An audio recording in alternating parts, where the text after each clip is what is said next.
26 సంవత్సరాల నమ్మకం, లక్షలాది సంతోషకరమైన వివాహాలు. తెలుగు మ్యాట్రిమోనీని డౌన్లోడ్ చేయండి.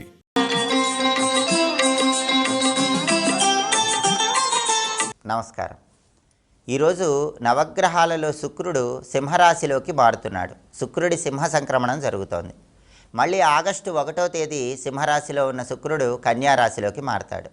అంటే ఈ రోజు నుంచి ఆగస్టు 1వ తేదీ వరకు సింహరాశిలో ఉన్న శుక్రుడు ద్వాదశ రాశులకి ప్రత్యేకమైన ఫలితాలు కలిగింపజేస్తాడు. మేషరాశి వాళ్ళకి శుక్రుడు ఈ రోజు నుంచి 5వ స్థానంలోకి వస్తున్నాడు కాబట్టి మేషరాశి వాళ్ళకి తల్లిదండ్రులతో విభేదాభిప్రాయాలు ఉంటే అవన్నీ తొలగిపోతాయి. సంతానంతో విభేదాలుంటే అవి తొలగిపోతాయి. తల్లిదండ్రులకి సంతానానికి ఎంతో ప్రీతిపాత్రులుగా ఈ రోజు నుంచి మేషరాశి వాళ్ళు మారిపోతారు. ఆ తర్వాత వృషభ రాశి వాళ్ళకి శుక్రుడు 4వ స్థానంలోకి వస్తున్నాడు కాబట్టి ఈ రోజు నుంచి ఆగస్టు 1 లోపు వృషభ రాశి వాళ్ళకి వాహన యోగం ఉంది. బండి కానీ కారు కానీ కొత్తది కొనుక్కునే అవకాశం ఉంది. మిథున రాశి వాళ్ళకి మాత్రం శుక్రుడు 3వ స్థానంలోకి వస్తున్నాడు. భాగస్వామ్య వ్యాపారాలు చేసే మిథున రాశి వాళ్ళు జాగ్రత్తగా ఉండాలి. భాగస్వాముల వల్ల ఈ సమయంలో మోసపోయే అవకాశం వ్యాపారంలో ఉంది. కర్కాటక రాశి వాళ్ళకి శుక్రుడు 2వ స్థానంలోకి వస్తున్నాడు. ధనలాభం చేకూరుతుంది, వస్త్రలాభం కలుగుతుంది, నూతన వస్తువులు కొనుగోలు చేయగలుగుతారు. కుటుంబంలో విభేదాలన్నీ తొలగిపోతాయి.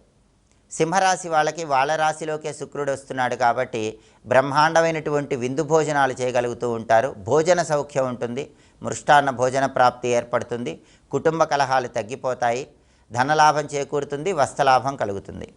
అలాగే కన్యారాశి వాళ్ళకి శుక్రుడు ఈ రోజు నుంచి వ్యయస్థానం 12వ స్థానంలోకి వస్తున్నాడు కాబట్టి యంత్రాల మీద పనిచేసే కన్యారాశి వాళ్ళు, వాహనాల మీద వెళ్ళే కన్యారాశి వాళ్ళు కొంచెం అప్రమత్తంగా ఉండాలి. యంత్రాల దగ్గర పనిచేసేటప్పుడు జాగ్రత్తగా ఉండాలి. వాహనాల మీద వెళ్ళేటప్పుడు ప్రమాదాలు రాకుండా జాగ్రత్తగా వాహనాల మీద వెళ్ళాలి. తులారాశి వాళ్ళకి శుక్రుడు 11వ స్థానంలోకి వస్తున్నాడు కాబట్టి ఆదాయ మార్గాలు పెరుగుతాయి. భూములు, గృహాలు, స్థలాలు, పొలాలు ఇలాంటివి కొనుగోలు చేసే అవకాశం చాలా ఎక్కువగా ఉంటుంది. అలాగే అన్ని రంగాల్లో కూడా మంచి పేరు ప్రతిష్టలు సంపాదించగలుగుతారు.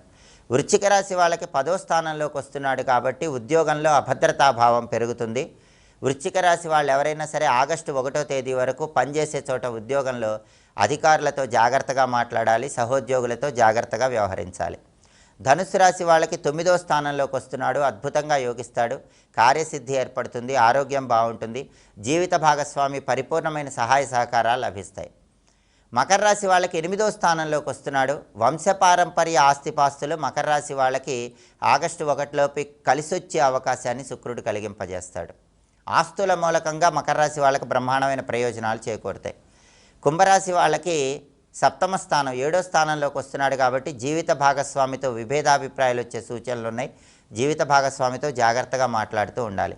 మీనరాశి వాళ్ళకి 6వ స్థానంలోకి వస్తున్నాడు కాబట్టి ఆగస్టు 1 వరకు మీనరాశి వాళ్ళకి ఖర్చులు పెరిగే అవకాశాలు ఉన్నాయి. ఖర్చుల విషయంలో కొంచెం అప్రమత్తంగా ఉండాలి. ఇలా ద్వాదశ రాశులలో కొన్ని రాశులకి ఈ శుక్రుడి సింహ సంక్రమణం అనుకూల ఫలితాలు ఇస్తుంది, కొన్ని రాశులకు వ్యతిరేక ఫలితాలు ఇస్తుంది.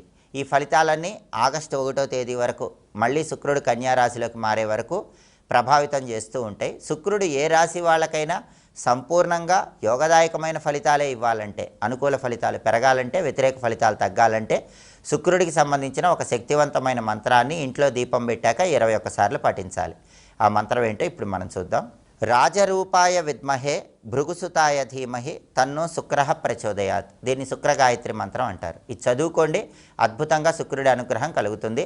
ద్వాదశ రాశుల వారికి శుక్రుడి సింహ సంక్రమణం పూర్తిగా అనుకూల ఫలితాలే ఇవ్వటానికి, వ్యతిరేక ఫలితాలన్నీ తొలగిపోవటానికి ఏ శుక్ర మంత్రాన్ని పఠించుకోవాలో ఇంకొకసారి చూద్దాం. మరి రాజరూపాయ విద్మహే భృగుసుతాయ ధీమహి తన్నో శుక్రః ప్రచోదయాత్ మంత్రజపం చేయండి. శుక్రుడి అనుగ్రహానికి ప్రతి ఒక్కరూ సులభంగా పాత్రులు కండి. స్వస్తి.